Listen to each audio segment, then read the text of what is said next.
My name is Jude Boyles and I'm the manager of Freedom from Torture North West. I'm also a psychological therapist and I've been working therapeutically with torture survivors for the last 13 years, but been practicing as a therapist for the last about 20 years now. Often when somebody walks through the door for the first time, you see a sense of hopelessness and desperation and a real separation from the rest of the world. We try and see here at the North West in Manchester only very profoundly traumatised clients, often clients who are street homeless at the end of the line in terms of the asylum process and really desperate. And so often they're quite disengaged and angry and shut down. I guess the sessions are very, very different here depending on which client you're seeing, which country they're from, whether you're using an interpreter or not. One particular client I work with from Congo, Brazzaville, who in the first sort of 5 or 6 sessions, he mostly spent his time in a corner, curled up in a ball. He was having quite severe dissociative flashbacks where he was reliving his experience of torture, but with no memory of that. He was very angry. He was homeless. It was very difficult to get him in the room and have the door shut when I was in the room with him.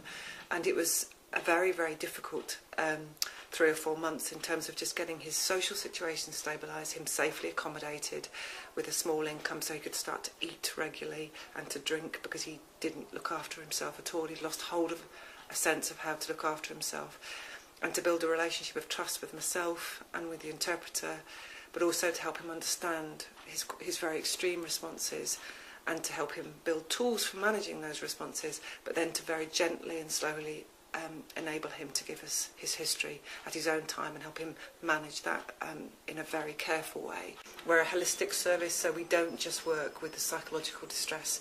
We try to work towards stabilising a client's social situation. So we might help with housing, we might refer to a legal representative, we might make sure the client has a GP and that their health needs are being adhered to. One of the biggest challenges in the work for me has been some of the dialogues and dynamics that might come up between me and working with a male client, and sometimes with a male interpreter or a woman interpreter, depending on what the client has wanted.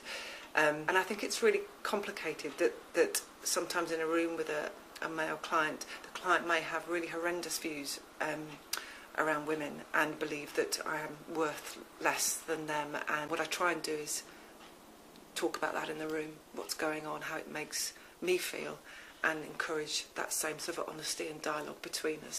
I think this work brings in an amazing sense of perspective, which I'm really grateful for. I don't think you can do this work and not be reminded of your huge privilege in terms of your position in society. But I think until you've sat with somebody who's talked about what goes on in the world from their perspective, and you've really gained a profound insight to some of the conditions and the abuses that are perpetrated against our clients, you don't really know. It's hard to live with what we're capable of,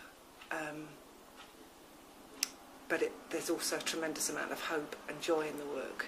And I think one of the things that I try to do is to celebrate the tiny changes and movements in clients, that you do see people rehabilitate, you do see people recover, and sometimes when you meet somebody at the beginning it's really hard to imagine what they'll look like when they smile, or whether they'll be able to look you in the face and genuinely talk to you without with such huge distress and pain and a sense of hopelessness. So when you start to see those tiny chinks of contact between you and a client, or a client smiles, or a client shakes your hand at the end of the session and thanks you when they haven't even looked at you for 6 months, you know, those sorts of things you learn to celebrate and appreciate.